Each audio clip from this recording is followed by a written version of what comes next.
Hello again, everybody. How you feeling, Matt? Holy shit, that was depressing. I mean, sometimes you just have to subject people to, depression. Oh god.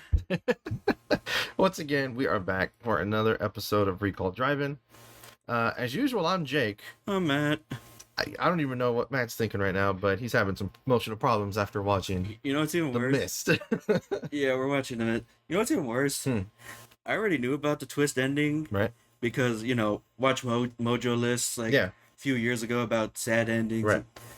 So I already knew the twist was coming, Yeah. but I still wasn't ready for it. You haven't seen the acting of it. I think Thomas Jane, his screaming and shit is just it's nuts. Just the whole build up too of like, We're getting ahead of ourselves. holy shit. Of course, we watched 2007's The Mist. Of course, keeping up with the theme that Matt of these movies of that has never seen, but trying to catch the boy up. Oh god. So yeah, man, that's That one depressing ass movie. yeah, I saw it in theaters. Damn. I can't even imagine. The theater fell silent. I remember that much, and it was just the most sad shit ever. It's like before you got sad, there was a shit ton of moments of like tenseness, like, oh god, like Yeah. clenching your asshole so tight because you're nervous. Yeah, and we'll get to it in a minute, but that's not even the original ending. Yeah. It's a totally different ending than the book, which I would love to read. I need to get to that eventually. So it's been new. What's new, Matt? Just same old, working on some stuff, which I actually have here. Okay, Matt apparently got them things here. Context. I'm a graphic designer by trade and a Power Ranger fan by choice. And last year, we did a Morphicon at the Malls of America here in San Antonio. And for that, I made a bunch of prints for the actors that showed up. Yeah. And I started doing this too for whenever I find some actors that I like. Which is a really good idea. Yeah, make some prints. And recently I started doing it to where I make a print for me and I give them like the bigger print when I actually meet them. Yeah. So I got a few prints right here that I just finished. He's unwrapping them, folks. Yeah. Well, someday we'll start recording these. I need some fucking color out of that shit. Because right now I got my print for Rocky. Oh shit. Yeah, look at that. And don't worry, I'll be posting some pictures to my Instagram and stuff. And that is Iron Man 1995 on Instagram if you want to check him out. He's got some pretty good stuff on there. That's Rocky. That looks really clean. As both Zeo Ranger 3 Okay. and as the Red Ranger. It's the same actor, right? Yeah, same actor. That's what you're doing. And then another one for SPD Red Ranger. Nice. Because he's showing up too. It's better than last year. These are definitely better than last year. Thank you. I try. And just so you know, if by any miracle the Power Rangers Time Force actors are listening, I'm making more of these just for them, specially. And I'm telling you, man, next year... That's got a soft spot for them Time Rangers. Those are my G1, man. Yeah, those are your G1, right? Yeah. And then I also got the poster size ones for them. Oh, shit. Yeah, these are awesome. Actually got these off of Canva. That's shit. Now that I know that Canva does really good prints. Yeah. I'll run my stuff through them. Jesus. Yeah, see? Look at that. These are nice. I'm going to be posting these later. Yeah, we definitely got to post those. And I'll be saving... I also got Jake a little surprise, but I'll be saving that for when he reveals the twist ending. Oh, boy. Yeah, just to lighten things up. No shit. You need a... Yeah, we need something. You need something after that. It's pretty bad. I was telling Jake, too, that... Oh, yeah, also... Wait, did I already do... Wait, what the fuck? What's up? Why do I have... Oh, shit. Oh, shit. I gotta reorder a different poster size one for... Accidentally ordered 2 of Summon Ward's... Whoops. In Space Blue and Red, Turbo Red. Whoops. I didn't get one for Steve Cardonis as Rocky, poster size. Ah, well. Shit. Well, gotta just reorder You got time. Yeah. Yeah, I got time. You got some time. Well, and I'm saying it right now. Next year, if they still do one, I'm definitely gonna get a vendor's table, sell some of these motherfuckers. Yeah, if they do one next year, we'll be there. The Recall drive-through. Hell yeah, buddy! I thought that when you said. I was like, son of a bitch. Yeah, I was telling him because I showed him the prices for like the sizes of tables. They're really not bad. Yeah, so I thought, well, maybe next year I'll get couple more of these printed out. Yeah. And also, make a few more of Mighty Morphin because they sound like hotcakes. Yeah, do that, and shit, I'll go out there and live paint. I haven't done that in a while. Yeah, that'd be awesome. That'd be good. I'll live paint some Power Rangers, and we'll promote the podcast of Recall Drive at the Recall Drive-Through. God damn it, that's such a good. That's like the only good idea you've had since fried chicken in a very long time. Dude, okay, I got a little beef just because I'm prolonging this motherfucker to keep away from the depression. Because I went to a certain Bush's Chicken here in San Antonio, a delicious chicken restaurant. Not sure if they're statewide or not, but I have no idea. But those motherfuckers, I went at 11 something after getting my hair cut, and I'm the only guy there in the drive-thru. There was only one guy before me who left. Yeah. So I drive up, I'm in the drive-thru, I'm like sitting there for 5 to 10 minutes. I'm like, did I remember the sensor or not? And then one dude with a wrinkly ass shirt, I'm talking he just took a nap wrinkly. Yeah. And he's like, oh, hey, how can I help you? I give him our order, because I order Jake, me, and my aunt here lunch so we can have during the movie. Oh, yeah.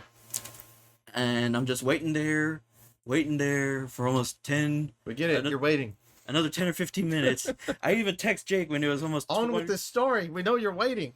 And then he finally comes out. He's like, okay, here you go, man.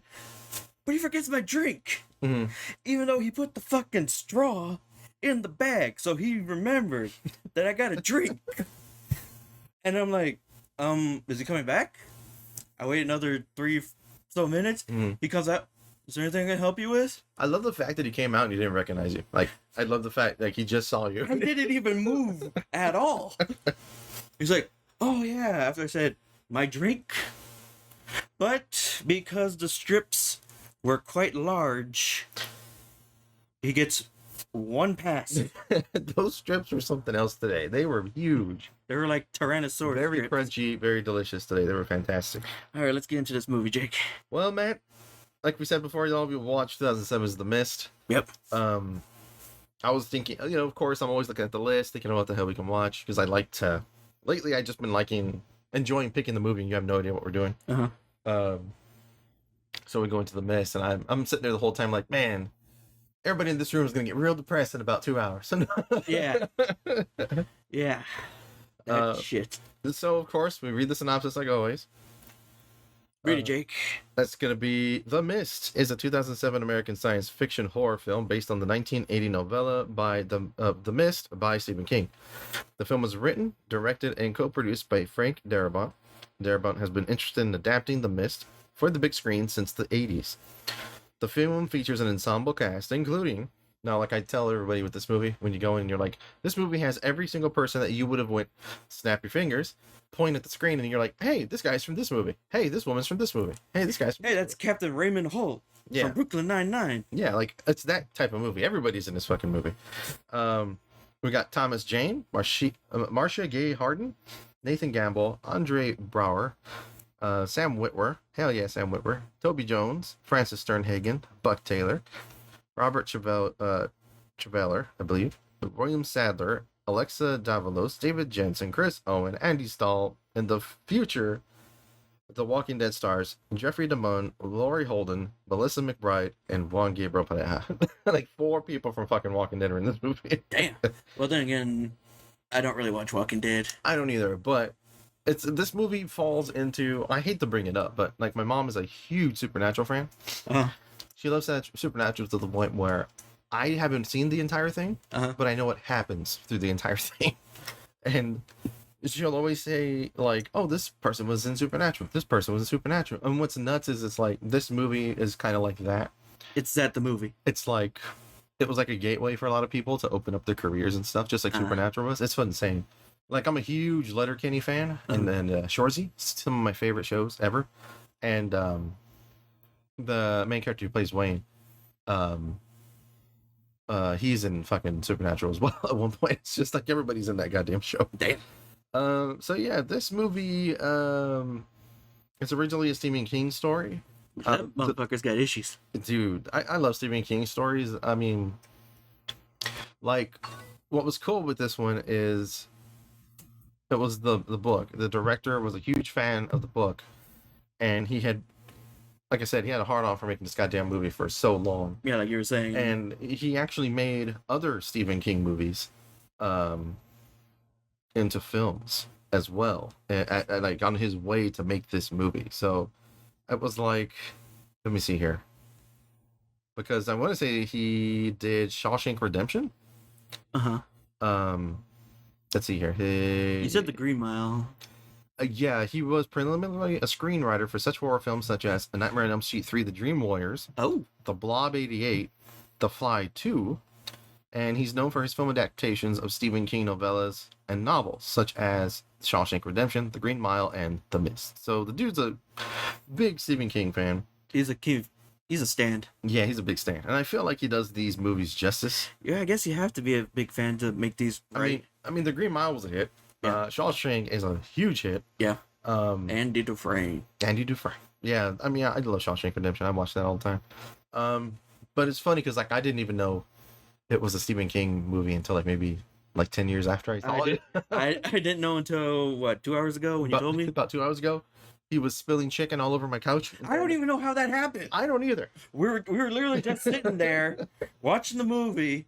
There was a quiet part when the mist first rolls into town, and it's just sitting there, and they're all like, "What the hell?" And all of a sudden, my plate just goes flying, and all the crumbs from the chicken that I didn't eat, the last couple pieces, just went flying everywhere. I'm like, "What the fuck?" Went straight to hell for wasting crumbs. Oh god. So,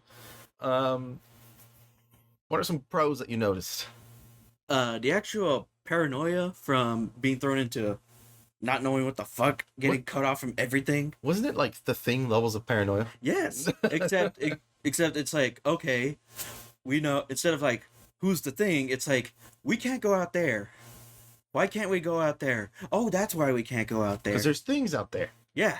The first time they even see a thing, it's some hentai shit, except, I think maybe bloodier? Depending on which one you're watching. Those tentacles are nuts. Because there's one section, it says already after the mist rolls in and they're trapped inside of a supermarket. And right now they're just thinking, okay, we'll just let the mist roll on by. Yeah, of course. It ain't rolling by. So they go in there and they go back to a loading dock. They're looking for extra supplies, power, things like that. Like some blankets or something. Yeah, I think they went back there for like blankets or something. So they go back there and the power generator's on the fritz. It's shooting out smoke, all that shit. And then they get the wild idea, well, let's go out. And clean the generator. Exactly, clean the exhaust port for the generator. They open the little garage door a little bit. Yeah, stupid kid gets sucked in by a tentacle. But these tentacles, though... I want to bet that was the first time that kid took initiative at the workplace, too. And that'll teach you. Remember, kids, never do more than what you're expected to, especially for minimum wage. So unless you join a union, motherfucker. Exactly. So, yeah, but these tentacles are nuts because like they come out, they look like normal tentacles, and then they split right up the middle, and they're like interlocking spiked fingers with like mouths on it. It was fucking nuts. They're holy shit. The design is great on these monsters. It's like Giger-esque. It was what? Giger-esque. H.R. Giger. I guess a little bit Giger. Definitely Lovecraftian though. Yes, later on we'll see more Lovecraftian. Yeah, and that's very much a theme of this movie, is a lot of the eldritch horror kind of thing.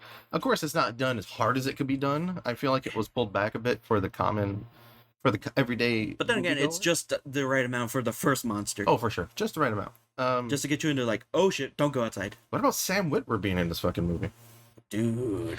The fact that Sam Witwer was in this, I had totally forgot because I haven't seen this movie since it came out. This was 2007, right? So I was out of high school for 3 years. 2007. So I was like 21. I think I'm in middle school, I think. Yeah, so... way too young to be seeing this thing. Oh, of course, yeah. The whole thing with this show, as we explain every fucking time we watch it, is we gotta catch Matt up on movies. You know, because you growing up, you were very much not allowed to watch that kind of stuff. And I totally get it. But you know what's funny? That kind of thing is kind of happening to my sister at her job. Oh, God. They found out how young she is up at her job. They're like, you haven't seen this? What about this? Did you see that? And then a few times she'd be like, yes, of course, I've seen that one. But then I'm like, don't you go be making a podcast now. No kidding, right? Don't you go ripping off our idea, which is probably not original in the first place. Yeah, true. But it's like, don't be a house divided. No shit. So Sam Witwer, I know we know him from Star Wars fame, but he was also Crash Down in Battlestar Galactica. I'm reading this off of Wikipedia, by the way. Davis Bloom in Smallville, Aiden Waite in Being Human, Mr. Hyde in Once Upon a Time, Ben Lockwood in Supergirl, and Rupert Chippen in Riverdale.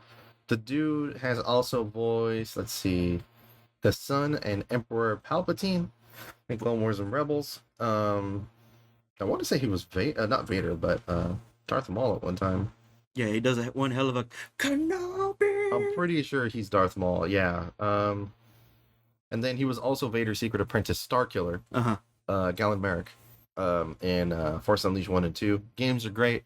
I don't care what the fuck people say. Part 2 was great. I don't care if I beat it in like 2 hours. It was still really good. Yeah. Just wasn't worth the full price. It was DLC at most. Yeah, it was. It was basically playable DLC. But seeing Sam Witwer in a role, and of course, he's bringing it. The dude, he's a great actor. I love him and everything. But damn, did he meet an untimely demise in this fucking movie? And the twist being that this probably was a military fuck up too. Oh yeah, that was fucking nuts. Absolutely. I didn't even think of that. Yeah, I love that when they start. Unless you're like hyper fixated in and really paying attention. I remember watching that. I was like, "Oh, it's a military fuck up." Because when when the Punisher picks up the guy from Brooklyn Nine-Nine, when he picks him up as neighbor, there's a bunch of tanks and shit going the opposite way. Exactly, they're going into town to the store because the neighbor's tree fell on his fucking in his crazy BMW or whatever the fuck car that was. Yeah, an old school BMW, and then he's going into town to get supplies because Storm threw a tree through his house. God, he's like a famous movie poster. Yeah, painter. It's cool because there's even an homage to the Thing. To the Thing in the background. There's the Thing poster. It looks fucking fantastic. And I think what he was painting was Dark Tower. Like I think that was actually another Stephen King thing. The thing he was painting, and I think it was actually called like a Dark Tower production, like the production company behind this too. So it's really cool to see the director like layer after layer of tribute in a way. You know, just sucking off Stephen King. I love that you said sucking off, but you made the jack off motion. Well, I was thinking about doing the sucking off, but then again, I couldn't illustrate how I'm jacking it right here for the audience who can't see it. Unfortunately, I have to see it. So, and as they're driving into town, you see all those military trucks just full of fucking soldiers. And it's like, oh, okay, so they know something. They know something we don't. And you see them, as they get into the supermarket, you see them kind of flooding in. It gets worse. Like one little troop, and then an MP shows up. And then the air raid sirens kick in. Yeah. Mist rolls in. It almost looks like Silent Hill. It does. And what's funny is, to me, this is a better Silent Hill movie than the actual Silent Hill movies. Yeah, or the Silent Hill comics. Yeah. Terrible. Those I haven't read, though. Some of them are good. Some of them are, like, trying to give them, like, someone is a demon controlling Silent Hill. Yeah. And trying to use it to spread its evil. Well, the problem with Silent Hill is not so much Silent Hill itself. It's the people that try to make movies and shit. Silent Hill is very much about the person falling into Silent Hill, and then having to face like their most innermost fucking darkest secrets, and their demons and shit like that. And that's where like Pyramid Head comes from. Because in part 2, I think his name is Sam. Oh shit! I better get the name right. Yeah, because you're the biggest Silent Hill fan here. I mean, I love the Silent Hill soundtrack. That shit is amazing. Oh my god, that soundtrack is... Holy shit. It's a banger, as the kids say. Room of Angels? Holy shit. Yes. Oh my god. And then the Shattered Memories soundtrack. Forgotten. Holy shit. The Shattered Memory soundtrack is actually... Oh god, that shit makes me want to cry. I know it's not Harry Mason. I want to say Harry's the first game. Why can't I remember his fucking name? Did you say Harry Mason or Perry Mason? I said Harry Mason. Okay. Why can't I remember his name? I don't know, man. We're going to sit right here in silence until I find this. Goodbye. You just start singing Silent Hill. I hate you so much right now. But you love that soundtrack, man. James Sunderland. Man, I was way off, wasn't I? Damn.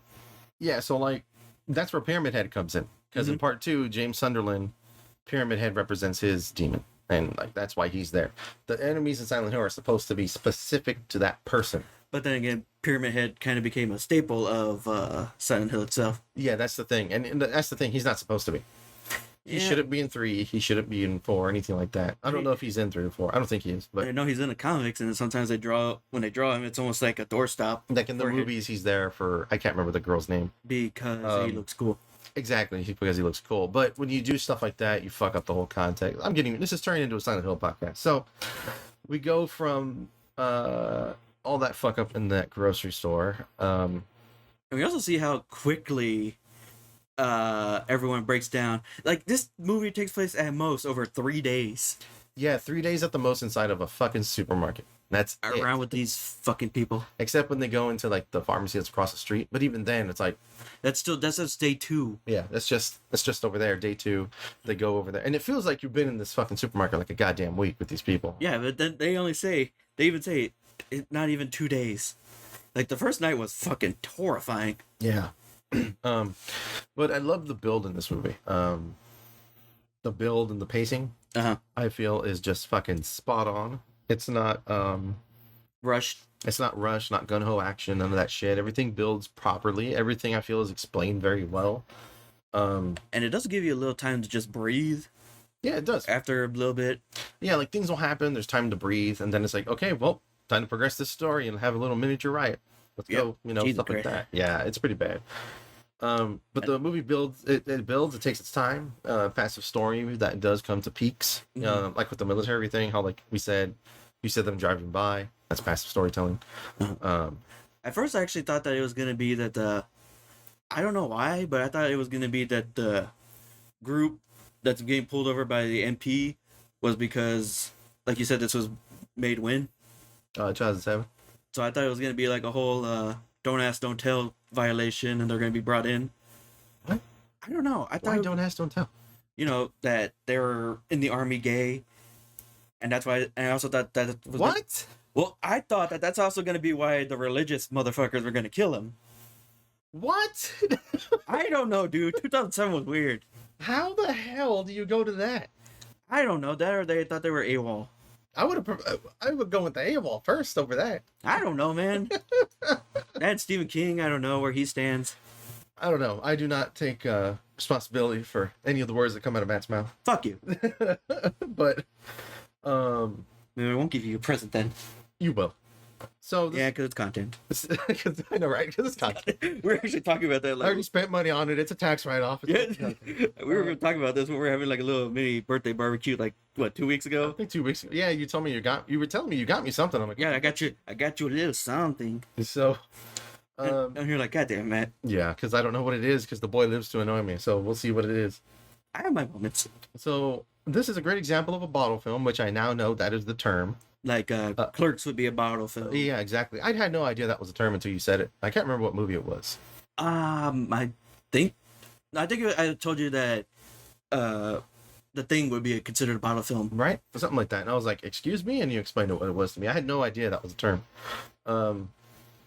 Great example of a bottle film. There's a lot of shit going on in one area, but no area looks really the same. It's just the grocery store, but they were able to section it off. Yeah. It's like, oh, the religious fanatics are over there. The people that are reasonable are over there. The people that are just scared shitless and don't know which way to go, they're over there. Yeah. And then there's also like, okay, don't go in the back where the door is. Yeah, don't go in the back because there's a lot of blood and a tentacle back there. Yeah. I really enjoyed a standout character I didn't think I totally forgot about. Was Toby Jones' portrayal of Ollie, the little shopping clerk there. Yeah, the guy who has been there way too long, who never got promotion. Who never got a promotion.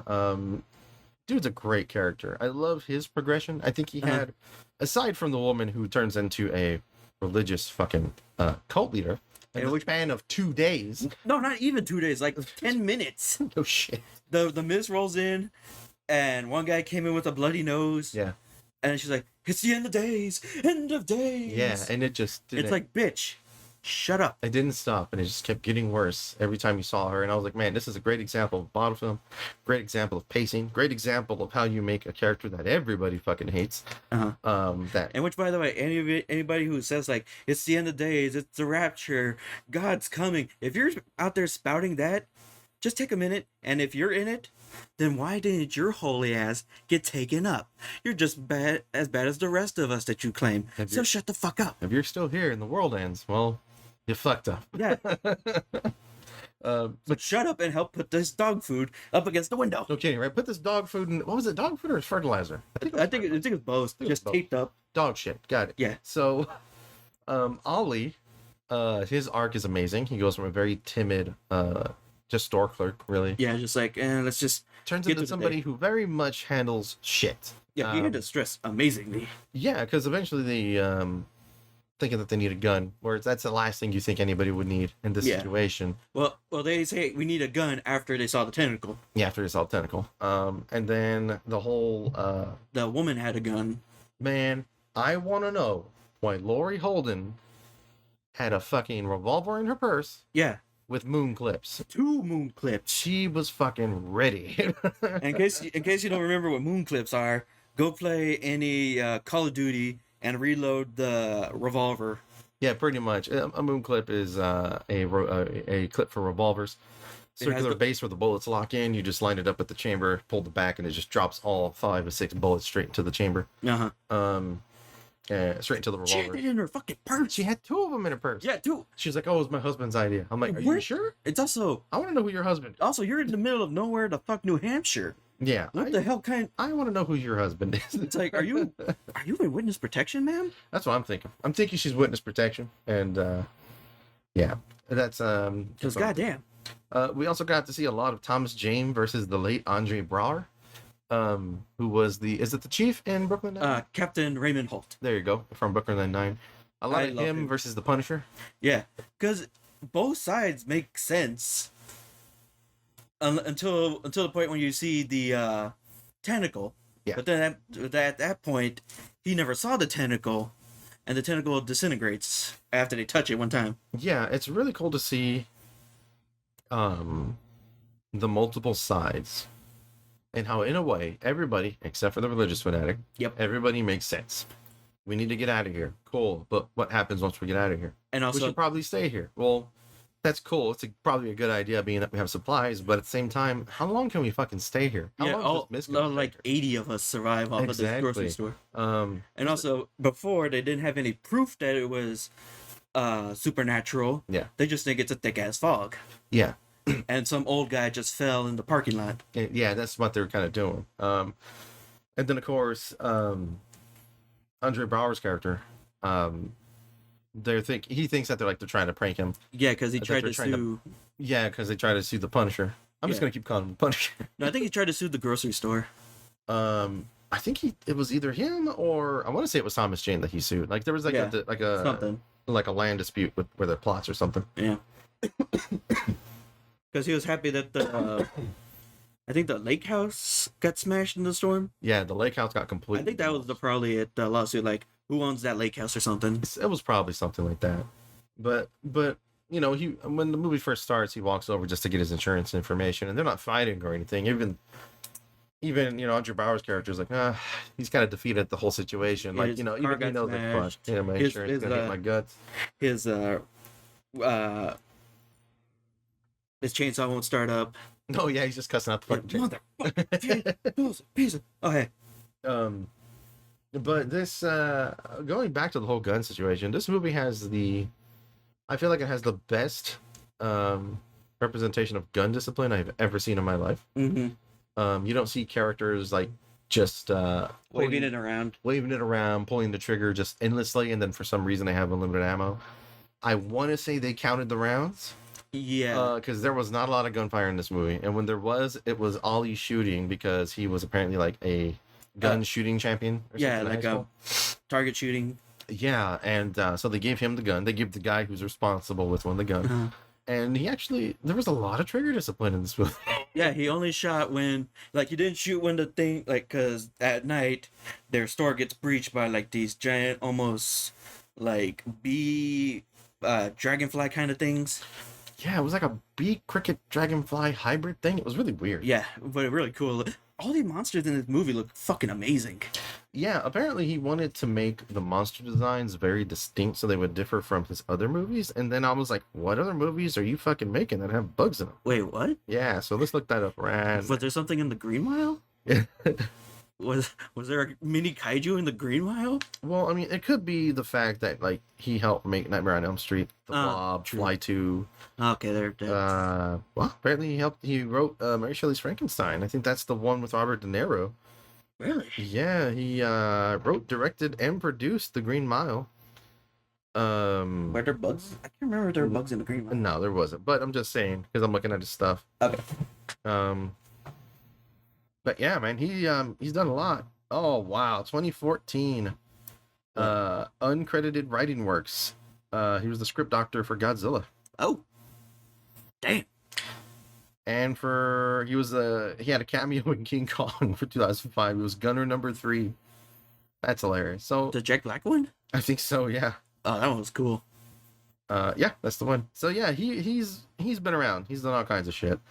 So I guess I can understand why he would want to do that because he is associated with some other movies. But the monsters are fucking weird. Those bugs, they had like chameleon eyes, Yeah. human teeth. Yeah, and like giant bee stingers. Yeah, giant like bee stingers. The wings of a dragonfly. They're very odd looking things. But then he also, within just making random monsters, he made a fucking hierarchy of monsters of like, okay, these are the bugs. Then the things that eat the bugs show up. Yeah. And then there are the spiders over there. And the things that eat the bugs, they look like weird like seagulls, pterodactyl. Yeah, pterodactyl seagull thingies. Those things look trippy. And they had like 4 wings. It was odd. Yeah, and they had like huge beaks and shit. Yeah, they look really cool though. Yeah, and then they also had the big like grasshopper in the mist thing. Mm-hmm. And then they had Cthulhu walking by. Yeah, so I mean, I guess we can talk about the end of it. So we get to the end where the crazy religious fanatic that is played by Marcia Gay Harden, who plays Mrs. What's her name? Spoilers alerts ahead, by the way. Oh yeah, spoiler like a motherfucker when you listen to this podcast. I don't remember what the hell her goddamn name is. Religious bitch. Yeah, no shit. Saint bitchdom. Saint shithead. So she plays this woman who is known at the town, as they say in the movie, for being a bit unstable. Yeah. But she's very much a religious fanatic and always preaching and things like that. I mean, it only took like 20 minutes for her to start breaking down into quoting the Bible. Yeah, it was pretty nuts. But let's be real, that's kind of how they are for real. So they do that. She starts breaking down. And the only reason she gets worse is because when they're at the first night, one of the bugs lands on her. Oh yeah. And then she starts quoting the Bible.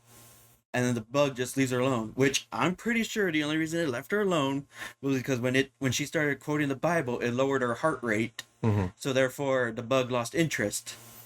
Of all things, that's like the smartest thing you've said through all 14 episodes that we've done. Yeah. So that makes a lot of sense, actually. Yeah, she said something along the lines of, "My life is yours, your will be done," or something like that. Yeah. And then it flew away, and it was like, great. Now she's gonna get worse. Yeah, that's it. Oh, but also they showed what happens when you get stung by one of those bugs. Holy shit. Yeah, Sam Witwer has a sweetheart that he apparently went off to the military and left her behind. They meet back up here, and of course, it's the end of the world. Let's get our fuck on. Before they don't even get that far. Yeah, they were about only get one. They only get one make out. Yeah, they were about to though, but it's the logic of things. It doesn't make any sense. Yeah. So they're doing that. Bugs breaking the window, sting her in the neck. Her entire head and her neck into her shoulder like swells up like fucking crazy. Like almost like basket head. Yeah, almost. Yeah, it's pretty bad. And then she dies. She anaphylactic shock, but it's like paranormal anaphylactic shock. Yeah. At first I thought it was gonna like rip a whole chunk out of her neck and she'd start bleeding out on the floor. But that's actually kind of worse what happens. Yeah, no, another guy got the back of his neck bit and pulled out. Yeah. And bled out on the floor. That was somebody else. Yeah, but like the because she's alive feeling all that, like crushing her brain and shit. Yeah, she was like having a seizure and shit. And it was pretty bad. Like that's the thing. There's not like a ton of gore in this movie, but the gore and the stuff they show in the movie, it brings it. I think. And then they kind of rip off Alien a little bit when they go into the hive next door. Oh yeah, and it was like the body is being used as like a spider nest. Egg nest. It was it's disgusting. I'll never forget when I saw that first time. I was like, oh my god, because that dude falls And his entire And as he falls, his back explodes, and it's just shit little ton spiders of little everywhere. I was mini like, oh baby my spiders. god! It was just a very fucking crazy scene. Yeah. So anyway, back to the ending. Well, there's not so much. Those are a lot of my pros for this. Like when we watch this, Matt doesn't take notes because he's kind of just going watching candidly. through the movie. Yeah, I take notes for things that I, of course, like and don't dislike. It's not so much that it's a con, but goddamn, do they know how to make a religious character that you fucking hate with your whole heart by the end of this damn movie? To the point, like, she was even like telling them, "Hey, let's take the boy. Let's sacrifice the fucking child." Yeah, it's just like, what like, the "Good fuck? Lord, man. It's only been like 2.5 days. Have a Snickers, lady." Fuck. Jesus fuck. It got out of hand. And of course, Ollie saves the fucking day. 2 shots. Fucking pops her twice. One in the gut, one in the head. Yeah, and it's like, oh, finally, her fucking bullshit stops. And he's cold too, just like, sorry, I had to do it. Yeah, he's like, I wouldn't have done it if there was any other way, which is true, because that's a great character. Like, yeah, he's a very great unsung hero in this movie. I thought he was awesome. He was fantastic. I'm not okay with the fact that Ollie dies in this movie. Yeah, it's I'm not bullshit. okay with that. Nope, it's bullshit. I'm not okay with that. But then again, also, if he didn't die there, he would have died a little further down the road. Possibly, yeah, he probably would have. But I don't know. Give Ollie a gun. I think he'd be fine. So let's see, Matt. What stood out most to you about this one? Well, I do love how they, the paranoia hits and how quickly everything breaks down. I do love how the Punisher's over there actually making plans that make sense. It's not like, okay, we gotta just run like hell. His, like, run like hell plan only comes after he sees all the shit that's going down. And he's always saying, like, we're gonna go get help and we're gonna come back. Yeah. He's always telling them, we're gonna come back. Yeah. We're not gonna abandon you. Until, okay, fuck these motherfuckers and their cult motherfucking assholes. Well, yeah, the entire place turned on them. Yeah. So it's like, okay, fuck them. Because they did go to the pharmacy. They got what they needed and they did come back. They were able to come back. But when they come back, of course, there's shit following them. And so the cult is like, oh, well, you came back and you brought this evil upon us. And it was like, blow it out your ass. My only thing is when they were about to leave, it was just like, okay, yes, we brought he should be like, okay, yes, we brought them. We're going to leave. Mm-hmm. And we're going to take them with us. Yeah. We won't come back. Could have done that. But then again, they're kind of surrounding them with knives. So it's like, okay, all rationality's gone. Yeah, you only got so many bullets. Yeah. You only had 2 moon clips. Yeah. And I cannot believe she had moon clips. Like, you don't ever see those. Yeah, unless you're like a gun nut or you're in the military. Pretty much. Or a cop. I don't know. Oh, God. How does this compare to movies of the genre today, man? Way better. There's actually characters that you're rooting for, characters you want to die, but they don't fucking die until the very end. Like, how wild is it? Like, that movie from 2007 has that many characters in it. Everybody has basically been laid out a backstory in the span of 2 hours. Yeah. Everybody is sorted. You know who you like, you know who you dislike. But I feel like it's really done well. To me, it feels more like you're watching a TV show almost. A bit more like a comic book to me, really. Yeah. Because I mean, I know it was like supposed to be like a novella. It's a short story. But to me, it feels more like a comic, and the pacing of it. It's and there are like parts in the movie where they like kind of black out, and you kind of think, okay, that'll be the end of issue 1. That'll be the end of issue 2. That's what it feels like. Like it'd be like a 4-issue miniseries. Yeah, exactly. It's a short story. And it feels great. I love the pacing. I love the pacing. And then that ending, man, just. But then that, of course, brings us to the ending. Oh, goddamn. So. Damn, you're blowing up. What? Oh, it's just 2 text messages. Big deal. So we get to the end. They finally escape out of the supermarket. Yeah. And he goes back to his house. And unfortunately, he finds his wife webbed up against the wall. Like, it just, the entire house just covered. Yeah, and of course, and they do see her. Yeah, they see his wife, and of course, he's doing the whole, I told her I would fix the window. You know, the tree came through, the front window was wide open. So it was like, you know, she had no means to defend herself, and she was all alone. So he breaks down, but he's got to quickly snap out of it, because he has his son to worry about. Yeah, son and like a full car of people. Yeah, so they keep driving. See more fucking horrible things, you know, dead kids in school bus. Yeah, school bus all webbed up. You know, cars overturned. That crazy ass Cthulhu looking thing. Yeah, they just stop because they feel the goddamn road shaking. That thing looked really awesome though, man. Like, Yeah. tree trunk fucking legs and like all these crazy tentacles. Yeah, attached to the arms top. and shit, just like. You see, and like that makes me wonder the way that those monsters looked. Oh, we forgot to mention that the whole reason that this might be happening is because the military may have opened a Stargate or a gateway, Pretty much. and they just picked the wrong window to open, and they unleashed this mist shit. Yeah. Yeah, because it was. Go ahead. Could have been worse. They could have opened the door to the Marvel zombies. I mean, could have been worse. Yeah. So I'm trying to actually find something. I'm trying to see who did the Designs. designs for the monsters because they look very Hellboy to me. I mean, he does pick up a Hellboy comic, he said. Yeah, he did pick up a Hellboy comic, so I'm wondering. Now, where's his ass during all this? Oh shit. Hellboy 2004. Creatures. Doing some homework here, y'all. On the fly. Ba-ba-ba-ba-da. Jake's got it. Ba-da-da-ba. Jake's on it. Ba-da-da-da. I mean, I'm trying. Ba-da-da. Ba-da-da. Ba-da-da. Da-da-da-da-da. Chmow. It's like, yep, Jake's not done. He's still looking. Yeah, I thought that would go like quicker. Jesus Christ, Jake. Yeah, You're embarrassing me in front of the wizards. You can shut your face. Just waiting for Deadpool and Wolverine to come out. Oh man, I know. We have to go see that. I know. I don't know if I should go see it at the Draft House or go to my Santikos theater. I don't know, Just man. because I don't know which one sold out first. I don't know. I mean, I really do want to see that though. I do, because like it looks fucking amazing. Yeah, because like we can talk shit about how annoying Ryan Reynolds is sometimes, but that man is the only hope we have for comic accurate shit going forward. I mean, yeah, I mean they actually put fucking Wolverine in the suit. Yep. I mean, yes, some of it is a little over designed, but who gives a shit? He's actually in a bright yellow suit. Yeah. All right, I give up. I ain't looking. Okay. I'm just gonna assume that was the same person because all that stuff looked very similar to Hellboy. Yeah, it does look like something from the first one or the Golden Army. Yeah, possibly. I just picked up the phone again. I'm looking again. God damn it! So anyway, Wolverine's bones are made of adamantium, the strongest metal known to man. The only thing that could stop vibranium. In case you find people didn't know out there. Of course they know out there.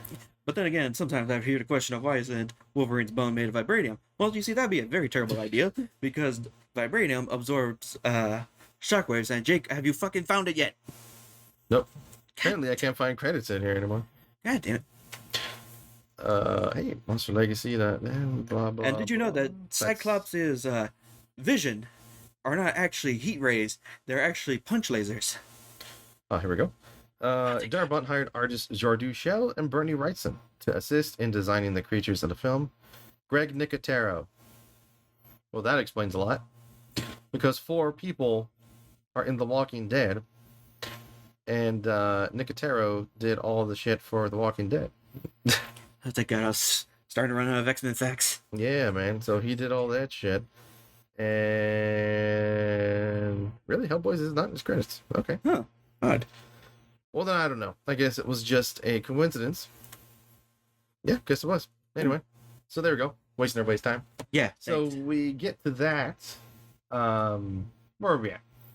The Cthulhu monster is walking by. Yeah. They're still keep driving until they run out of fuel. Until they run out of fuel. And then they we're run out sitting of there, fuel. and it's like, don't look at that gun. Sure enough, counted out. They had 4 bullets. And there are 5 people in the car. He says, I'll figure something out. They zoom out to a side view of the car. See the pops and see the flashes. Zoom back into him just screaming. Like his screaming is fucking heartbreaking in this fucking movie. Yeah. He gets out, starts banging on the car. Come on, like let's go, and you can hear the noises. Come on, I'm here. Don't get me. Basically pulling a predator. And sure enough, Something comes rolling in. the military shows It's up. a tank. And the Yay. mist is clearing. And soldiers are flamethrowing everything in their sight. And the asshole at the beginning of the movie who was like, I left my kids unattended at home. Come help me. Drives by and turns out she's okay. She made it. Yeah. So he He killed 3 people killed and his son. 3 people and his own son for nothing. And he's just that's the end of the movie. Him screaming. It's just like, it's just the worst. Well, it's the most depressing shit. I need to watch some cartoons now, man. Yeah. But you know what that means? To help get rid of this depressing ass shit, you know what time it is, folks? Present time, present time. Open the present, see what's inside. Oh god, I'm scared to put my hand in this Reach bag. inside. What is it? Where? Just reach. There's only one thing in there. This? Yes. Oh shit. Ta-da! Oh wow. So for those of you watching, I was successfully able to find the retro card Marvel Legends, the Scarlet Spider-Man figure. Oh man. You have no idea how hard it was for me to find that son of a bitch. Well, thank you for getting it. Holy shit. Because I was able to find one, not just one, but two. One for me, one for you. Because I know that is your favorite costume. Yeah, this is my absolute favorite. Yeah, those of y'all out there, of course you don't know. My absolute favorite costume design for Spider-Man is the Ben Reilly Scarlet Spider. Scarlet Spider, where it's just a red jumpsuit with the blue hoodie on it. I even actually have the blue hoodie. And go figure, Matt got me that too. Yeah. That's fucking cool. That looks great. Yeah, and it's like the old Toy Biz retro card. Yeah. Like when he would have like the socking action or like the squirt gun. Yeah, I remember this shit. I'm totally gonna hang that up. Yeah. Right up next to the cat. Man, you know what? Now that I think about it, you've bought me like a bunch of figures over the years. Yeah, but then again, I'm selective on which ones I get you. Yeah, I know. You're super picky. Yeah. Like I know he loves Captain America, and one time I found the 20th anniversary Captain America figure. Got the Marvel Legends up there on the wall. I love Diablo. He randomly brought me the Wanderer Diablo 2 pop. Yeah. From the American Power Rangers. Love Zach. Love the Black Ranger. I repainted an exclusive Yep. Ranger because the dragon shield, it kind of looked like macaroni and cheese plastic. So I repainted it bright ass metallic gold. Yep. And gave it to him because Yeah. that's his favorite. I'll have to I'll have to take some pictures and tag the podcast and so folks can see the cool shit that you got. That's really cool, man. Thank you. I appreciate it. Because there was actually one time when there was a sale on like Entertainment Earth for like the Magneto helmet. I'm like, could I get him to wear that on streams? I don't know if it would fit. My head is huge. I don't know. Maybe. Oh man, that's cool. That's an awesome looking figure. Hell yeah. Shit, He's the best. that's really cool. Just tear it open on the thing. You're like, no. I mean, it's yours. I tore up at mine. No, I don't know put shit. If it's stuff like that, I leave them in the package. I don't mind. They're good wall decoration. I love them. So yeah, man. Just a little something to brighten up this depressing ass shit. No shit. Yeah, The Mist is great. It's depressing as fuck. I always recommend it. Jesus Christ. And what's really interesting for me about this is that is not the original ending of The Mist. Yeah, because you're saying the original ending was him just saying, "Let's keep going until we run out of fuel." Pretty much. I'm gonna say and then that's it. The original ending is them getting out, getting in the car, them realizing they're gonna be running out of fuel, and him saying, we need to see what fuel we can find, and they just kind of drive away. Which kind of they don't leave, they don't exit, they're not able to get out of the mist. So it leaves a kind of an air of mystery, which I can totally get. Yeah, which is kind of like, I guess, kind of blue ballsy compared to everything else in the movie, especially after you're like, oh, that's it. And what was cool though is the director, he had a different vision for the ending, which is of course what we see in his movie. He ran that by Stephen King, and Stephen King gave it the okay. He said he likes it better, which is fucking nuts. Yeah. Yeah, so that's what we have now for the movie. So yeah, I mean, it's a great exploration and how people go nuts over the smallest things. Once you cut them off from anything reliable. Hey, I lose my mind when my internet's slow. I don't even want to know what happened when the world's gonna hit. So, everybody, boy. That's gonna probably conclude it for this episode. Thank y'all once again for hanging out with us. I'm gonna go watch some fucking Mickey Mouse after this shit. No shit, we're gonna go watch some like Sippin' a Lolly or maybe some Butthead or something to lift our spirits. I'm gonna watch some fucking Kamen Rider. Okay, remember Matt's gonna post those pictures of his stuff sometime soon. If you want to follow him on Instagram. I'll probably be posting it. Probably after this episode, after I go pick up some stuff at Target. Yeah. Get you them, get some jalapeno chips. That sounds good. Ooh. He's going to have to post those on his Instagram. Follow Matt at IronMatt1995 on Instagram to check out his artwork. He also does his OC comics and stuff on there too. Which Jake does show up in as Dr. Window. I do. I am Dr. Window. And also follow me on Instagram. I am also under the name of Dr. Window. DOKTORWINDO. Listen to this Wherever pretty much get your podcast, I think. Pretty much. And on YouTube, there's also a separate channel on YouTube of Recall Drive-In, spelled the way you see it here on wherever you're listening to it. And don't forget to leave a comment. Comment, like, subscribe, and we'll catch y'all next time. Bye. I don't know what depressing ass movie I should get next time. Spider-Man. No. Does